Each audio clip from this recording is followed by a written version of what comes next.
raised a very important point, because I think that's a relevant point, especially for people who are looking at investing in India as fresh investments, or even people who are looking at incremental investments.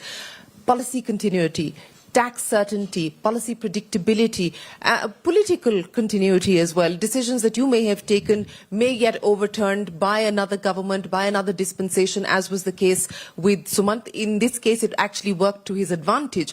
But, you know, how do you allay those apprehensions? How do you allay some of those concerns that investors may have? I mean, that is a challenge for the entire political system. I mean, if you look at it globally, to be fair, I think the Indian political system definitely looks a lot better. Saying that, I believe that there's greater maturity now coming in, and it requires greater discussion. But behind, you know, all the investments, we're talking about, you know, X amount of dollars or Y amount of land that's required. But the most fundamental point is the number of jobs we're going to create. And that is the narrative that this time around, as a state, we're very focused upon. It's important to explain to people that what's the impact that each of these investments will have and the kind of jobs it's going to create. So you create a very strong momentum so that things cannot be overturned. Yes, things have been reversed in the past, but I believe it's been an isolated incident for Andhra Pradesh in one administration. But look at it. Look at Hyderabad. What are the foundations that Mr. Naidu laid in '94 have been continued. And look at the city today. Look at the state today. It has the highest per capita income in India. Because the narrative was set. So it's equally important for the politicians to not just look at this from an investment perspective, but also build a narrative so strong that whoever comes, I believe that there'll never be a change in Andhra Pradesh. India will be governing Andhra Pradesh for the foreseeable future. Saying that it's important to ensure that a strong narrative is there and we are able to convince people at every point as we go forward. And that's an important point that you make. So I just want to build a little bit on this narrative that you want to build on the back of the jobs that these investments will create. What's part of that package? Jobs, of course, will be one pillar, but what's part of the package that you're going to be communicating? Not just domestically, but internationally as well. No, see, as a state, we have a clear direction, right? We have the Swarnandhra mission, which is where we see Andhra Pradesh in 2047. So we have clear targets, we have clear sectors. You know, we just spoke about manufacturing and the importance of, you know, speed in manufacturing. I also believe that the way we have looked at it is a cluster-based approach. I've had opportunity to share that with you. And that's where we are working with Renew, and they've been supporting our initiative on a rapid prototyping center, which we want to bring in from Sydney and bring it into their ecosystem. So we are working on a very cluster-based approach where there's a tight integration between verticals and horizontals. Horizontal is education, you know, certification, and so on and so forth. Verticals are all the different components and the players who are there, who make up the entire ecosystem, which I truly believe is missing in India as we speak. And that's why we are struggling with manufacturing. We are not at the pace at which we should be as a nation. And I believe the experiment that we are doing in Andhra Pradesh could be a model that can be replicated in India. You know, Sanjay, I want to go back to the point that was just being made there by Lokesh about jobs and the importance of tying that up to the narrative of drawing in investments. There's a lot of concern around AI and what AI could do to jobs, but equally there's optimism around the kinds of new jobs that AI could perhaps create. We've seen that happen with YouTube. We've seen a whole creator economy blossom on account of the opportunities that has thrown up. But as we ready ourselves for this AI future, what will the imperatives be from your standpoint that we need to focus on? States like Andhra Pradesh, other states, India needs to focus on. I think that's a good point. Before I get there, I just want to answer one question which Sumanta raised, or that point there. He has Lokesh's number, I don't. But still, I'm going to get you to start a WhatsApp group now. The speed is still the same. I think the point is, I think the governance is working because of transparency and commitment to get investment going. And that's a good point in favor of what Andhra is able to pull off. To come back to your question, it's such an important point what Lokesh made and you made. I think AI needs to be deployed not only for business productivity, but for governance in the state. And I think that's an important thing we shouldn't lose sight of. And what do people want in society? They want good governance, they want jobs, they want better incomes. And I feel AI-powered governance is the really way forward. And I have 4 themes around there, which I'll call AI-powered, what I call Seva. The S stand for Sarkar. Run a better Sarkar. I think RGTS is a good example of what you do in Andhra, but I think to me that needs to become for every person in the state. Everybody should see I can reach out even without having a number, get my problem solved, and find the right information. Second is E, which is e-safety or e-security. The biggest issue in the future would be that will be the challenges on cybersecurity and information and data. How do you ensure that AI is used to power that? The third is W, which is workforce. We need to have AI-ready workforce. We need to get our young children to use AI from a young age and teachers, so that we have that workforce ready from 5 years and 10 years from now. And third is what I call A is agriculture, health, mobility, but transform all these. Because we can improve productivity of agriculture using AI. We can transform health using AI. We can transform mobility using AI, or urban development using AI.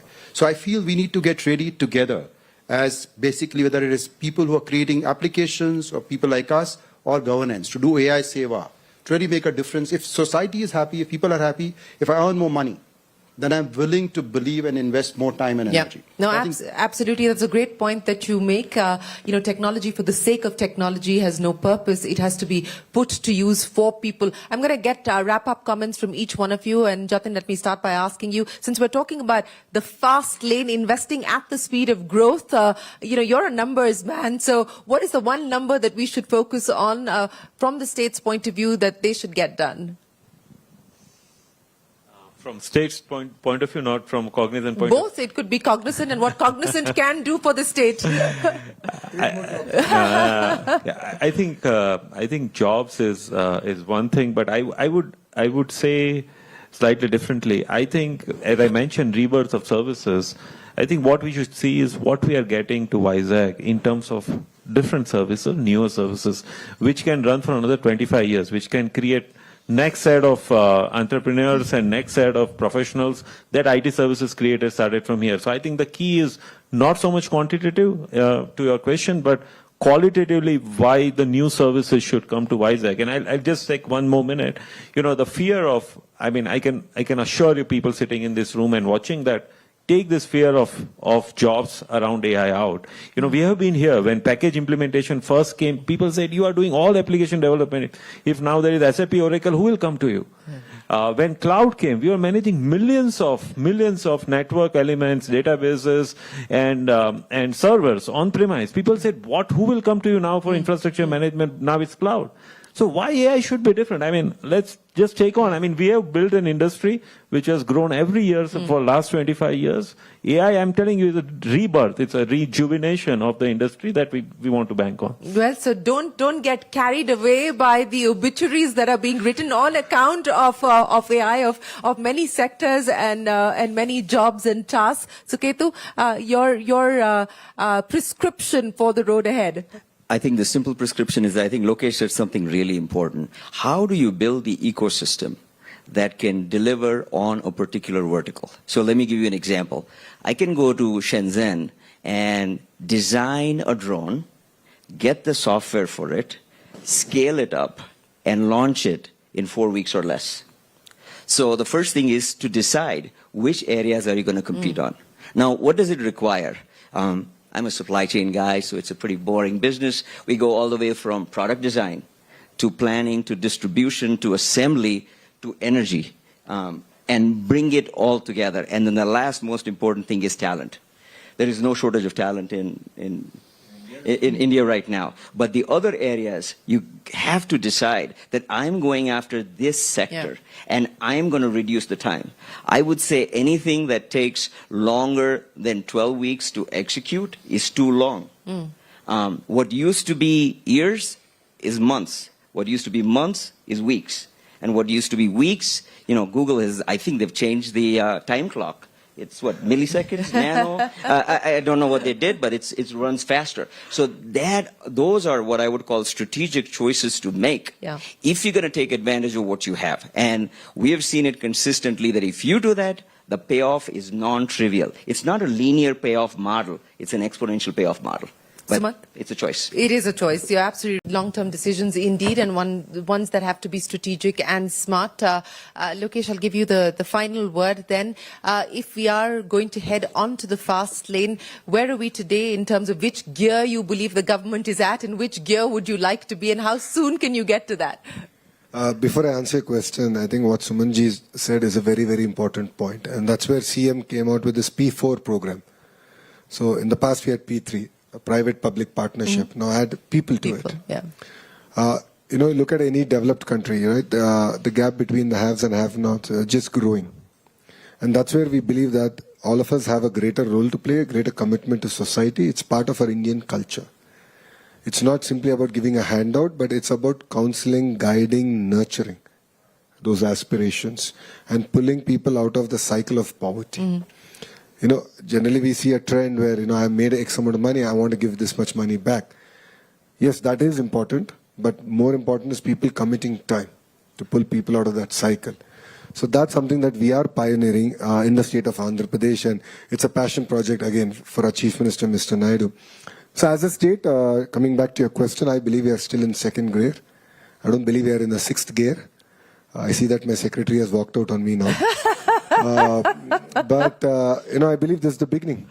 This is the new India. I believe that India can show the way.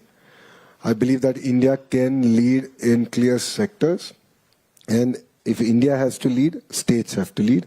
And states like Andhra Pradesh have a very, very important role to play. And I keep telling my entire team, the group of ministers which I chair, that there is, if no risk, no reward and no story. We heard 3 stories today, and all this happened in 18 months because all of us together decided to challenge what the norm is. So that is the new Andhra. So 5 years on, what would the Andhra Pradesh story look like?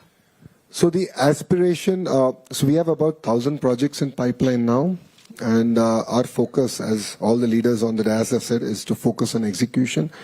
This we believe will actually take us to the $500 billion mark in terms of GDP.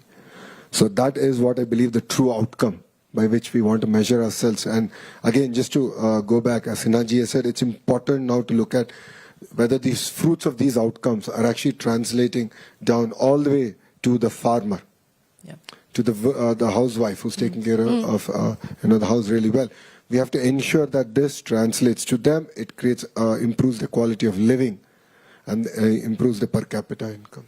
Well, thank you very much to each one of you for sharing your individual stories, but more importantly, sharing the roadmap that you believe that India and the state of Andhra Pradesh must take forward to ensure that we see faster growth, we see better quality of growth, and we see more secular and inclusive growth. And as must have been very evident here, I am going to start a WhatsApp group. I shall be the admin. I shall be the admin of that group, at least as far as this particular panel is concerned, and maybe see more stories flourish, not just in the state of Andhra Pradesh, but of course in India.